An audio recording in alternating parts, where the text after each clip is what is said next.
A Global Trade apresenta a visão do economista e trader Pablo Gil, em uma entrevista ao canal Mundo Cripto, onde ele fala sobre digitalização do dinheiro, criptomoedas, metaverso e liberdade.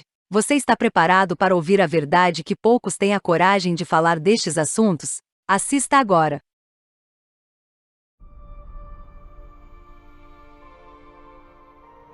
Yo creo que el no bancarizado va a descubrir que no se puede estar no bancarizado. Es decir, va a desaparecer el dinero físico. Tiene muchas desventajas, ¿no? Todos estamos abrazando encantados la digitalización de la economía, la tokenización, pero seamos francos, el mundo digital es más fácil de traquear, de controlar que el mundo físico, porque cuando yo sacaba dinero de un cajero, en ese momento ya la información desaparecía a efectos de control. Yo podía ir a una tienda, pagar, no exigir un ticket y nadie sabía qué había hecho con ese dinero. En el momento en que yo lo hago con una tarjeta de crédito o lo hago pagando con una moneda digital, queda una huella de lo que he hecho. Creo que hay un interés cada vez mayor en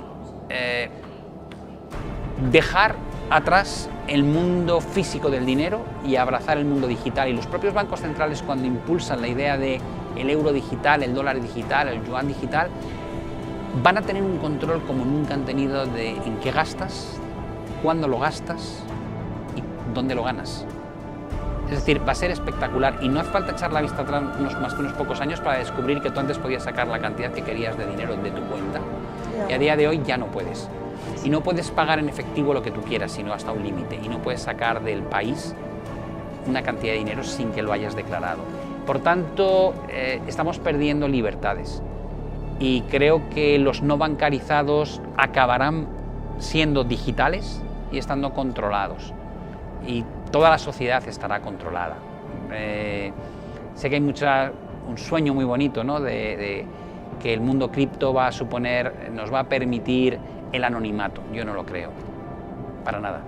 Creo que hay demasiado poder en las instituciones y en la forma en la que se hacen las cosas. Hay unos lobbies que llevan rigiendo el mundo desde hace décadas que no van a permitir que eso ocurra fácilmente, ¿no? El tema del dinero digital gestionado por los mismos que gestionan el dinero físico a día de hoy, eso va a seguir siendo lo mismo que hasta ahora, solo que con mayor control. Porque es mucho más fácil controlar el mundo digital que el mundo real. Cuando hablamos de las criptos, mucha gente sueña con, a mí no van a saber. Digo, bueno, no van a saber, no, ya lo estamos viendo. Tienes que tributar por las plusvalías que generas en tus inversiones en criptomonedas. Y dices, vale, pero ellos no pueden saber porque el encriptamiento, digo, sí, pero te están generando una responsabilidad de declarar lo que has ganado por tu inversión en criptomonedas. Lo que te están diciendo es a qué precio lo compraste, cuánto vale, cuánto has ganado, tributa por ello. Y cuando tributas por ello le pones un nombre y le pones un apellido. Al final no te pueden a lo mejor forzar a que tú declares, yo soy poseedor de X tal, pero una vez al año te van a pedir explicaciones. Y van a decirte que si tú no declaras eso es un fraude, y ese fraude está penalizado con un castigo enorme. Por tanto, es una forma indirecta de regular una industria o al menos evitar el anonimato, ¿no? Creo que va a pasar, es decir, va a ser algo que probablemente no habrá la misma regulación tan intensa como pasa con el dinero fiduciario o con el dinero físico, pero tarde o temprano ese anonimato va a desaparecer. Tendrá otras ventajas. El hecho a lo mejor de que puedas controlar que no haya una masa monetaria que crece hasta el infinito y por tanto que se deprecie menos que el dinero fiat, pero creo que es un sueño pensar que puedes vivir en un mundo paralelo al dinero fiat sin que los que regulan el dinero fiat de alguna manera quieran controlar un poco lo que haces tú en ese mundo en paralelo, ¿no? Creamos en año y medio prácticamente el 25% de todos los dólares que existían en el mundo, en año y medio. Y estamos ahora experimentando lo que se paga, el coste que se paga. Ese dinero cada vez compra menos cosas. Yo siempre pongo el mismo ejemplo cuando me dicen la depreciación de la capacidad de compra. Digo, mis padres compraron un chalet hace 50 y tantos años y creo que les costó 18.000 euros y a día de hoy vale $500.000. Han pasado 50 años. Y dices, eso es la depreciación del dinero. Eso te dice Antes sacaban los billetes del bolsillo para pagarlo y ahora tienes que llevar un maletín. Eso es depreciación de la capacidad adquisitiva. Cualquier moneda digital que se rija por los mismos parámetros que se rige el dinero real, va a tener los mismos problemas, no va a solucionar nada y a cambio van a tener mayor control de nosotros. Entonces, ¿cree que es importante poner un límite a la masa monetaria? No se puede porque hemos creado un mundo que vive del endeudamiento. Cuando tú pides un préstamo es porque quieres disfrutar de un dinero que no tienes y con ese dinero comprar algo que no te puedes permitir o invertir en algo que tampoco te puedes permitir.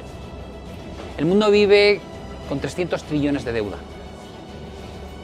Es como más de un 250% del PIB del mundo. A mí a simple vista me suena a vivimos por encima de nuestras posibilidades, globalmente. Y nadie quiere mandar un mensaje de austeridad porque no es políticamente aceptable, ¿no?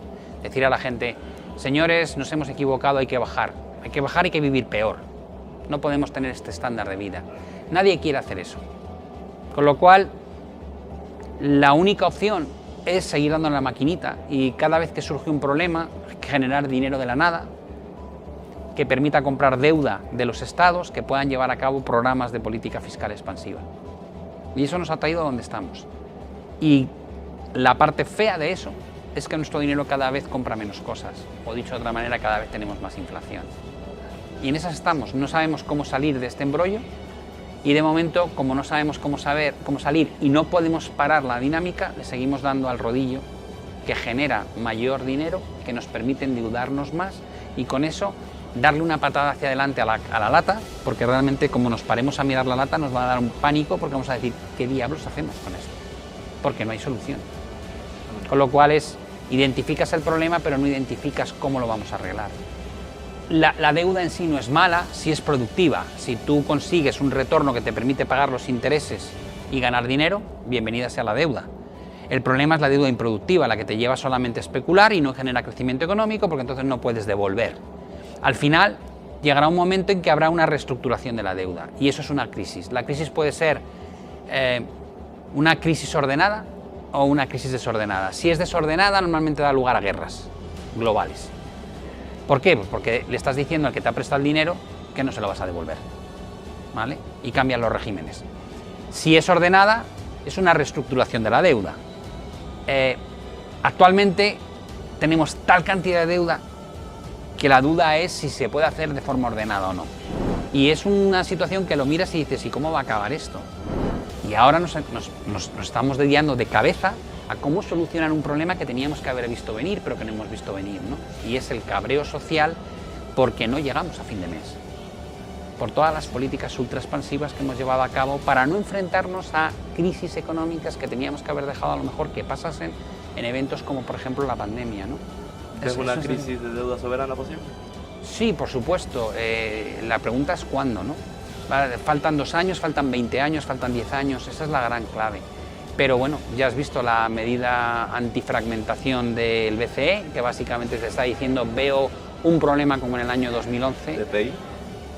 Y quiero tener la capacidad de intervenir la prima de riesgo artificialmente. Porque lo cierto es que lo que debería ocurrir es que los gobiernos gestionasen mejor sus finanzas públicas y eso haría que la prima de riesgo no se disparase. Pero estamos permitiendo que eso no se gestione bien y artificialmente intentar mantener un nivel de coste de financiación por estados respecto a Alemania que no refleja la realidad económica de cada país. Es un disparate en sí mismo todo ello. Bueno, Pablo, ¿qué papel consideras que tiene la educación en el mundo de la blockchain? Yo creo que la educación es fundamental en cualquier cosa relacionada con mercados financieros y blockchain es la base sobre la que se va a versar todo el cambio a la nueva Internet, ¿no? 3.0 y es fundamental que la gente que está interesada en invertir en criptoactivos, que son los más volátiles del mercado, se tomen el tiempo para informarse, para formarse y que conozcan los riesgos que tiene pues, la alta volatilidad de este tipo de criptomonedas y que se puede perder todo lo que se invierte, por tanto es tal vez más importante incluso que en otros activos que tienen pues, un nivel de riesgo más bajo. ¿Cómo podríamos ayudar a esas personas que no tienen ningún tipo de conocimiento financiero a iniciarse en el mundo de las finanzas y la economía, las criptomonedas? En Internet hay mucho curso que está fomentado por gente que sabe un poquito más que el resto, pero realmente no son expertos, ¿no? Yo comentaba en la ponencia, cuando es una industria que tiene una antigüedad de 3, 4, 5 años, hablar de expertos creo que es un poco soberbio, ¿no? Sabes un poco más, pero realmente no hay un bagaje suficientemente grande como para poder decir que alguien domina una tecnología que cambia prácticamente día a día. Entonces es fundamental que la gente que quiera aprender de esto chequee varias fuentes, sea consciente de a quién sigue y por qué lo sigue y pueda ver el track record que ha generado en su vida real respecto a eso que está enseñando, ¿no? Para no fiarse de cualquiera y no acabar pues haciendo cursos que le sacan el dinero pero que le aportan muy poco valor añadido. ¿Está a favor de la regulación de las criptomonedas? Cuando hablamos de todas estas cosas del futuro, ¿no? De qué va a pasar, si estoy a favor o no a favor, digo, tiene que existir cierta regulación por la sencilla razón de que el no regular nada permite que haya mucha estafa, que haya mucho vendehumo engañando a la población y que al final genera más pérdida de las ganancias que podría haber realmente en este tipo de nueva tecnología. Entonces, yo soy de la opinión de que hay que conseguir una regulación mínima, ¿vale? Una regulación que proteja a las personas que no saben nada de esto, pero quieren participar en este proyecto, de aquellos que saben un poquito más y se están vendiendo como expertos y que probablemente viven del curso que venden o viven de la enseñanza que dan y no viven realmente de lo que se supone que son expertos. Y ahí está el kit de la cuestión, ¿no? Y tal vez uno de los puntos más conflictivos cuando hablamos de estas cosas. Las criptomonedas eliminan las fronteras financieras, pero ¿cree usted que eso es un beneficio?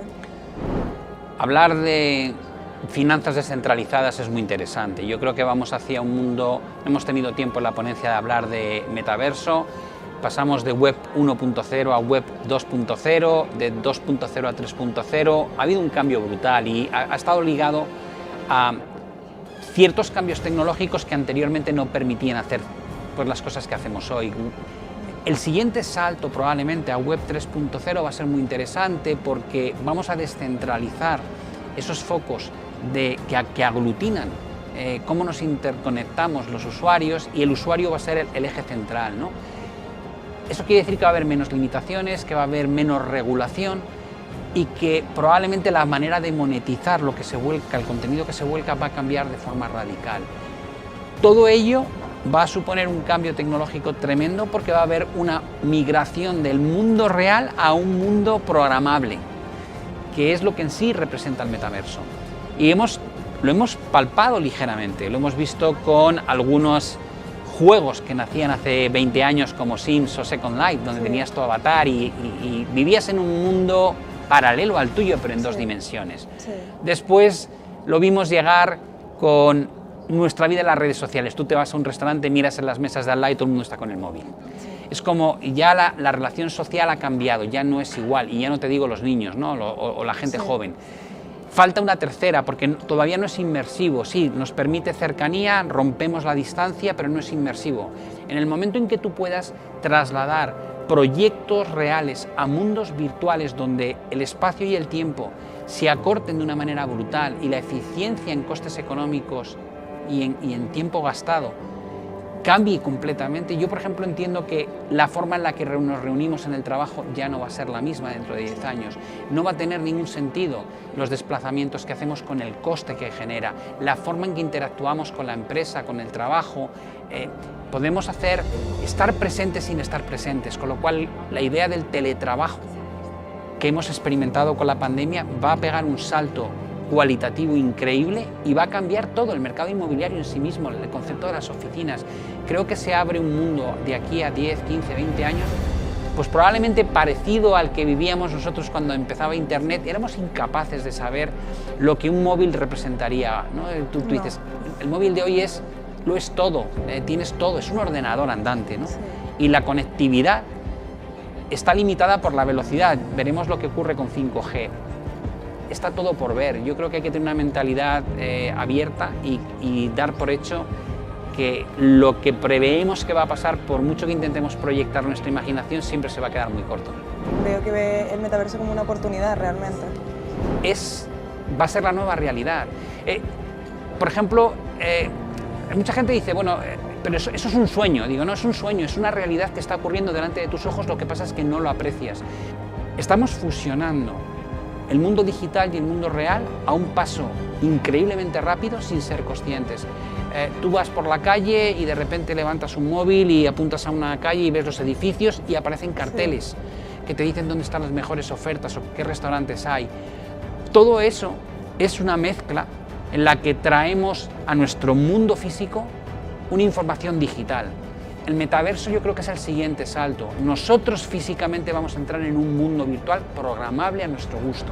Vamos a crear espacios de trabajo virtuales donde vamos a confluir personalmente a través de estas gafas y vamos a poder compartir en un espacio cerrado entre gente que está a lo mejor a miles de kilómetros proyectos que pondremos en conjunto sobre la mesa. Creo que las posibilidades son infinitas y que si no eres capaz de mirar para atrás y sorprenderte de eso, no vas a poder ver lo que viene a continuación. Cuando ocurra esa fusión, ¿qué crees que ocurrirá con la economía? Las cosas ocurren y hay que tener la mente abierta para valorar hasta qué punto ese desarrollo tecnológico está ganando una velocidad brutal. Y cuando llegue la computación cuántica, el salto probablemente va a ser exponencial. Con lo cual hay que tener esa visión, yo creo, de soñar, porque esos sueños se están convirtiendo en realidad desde hace ya tiempo.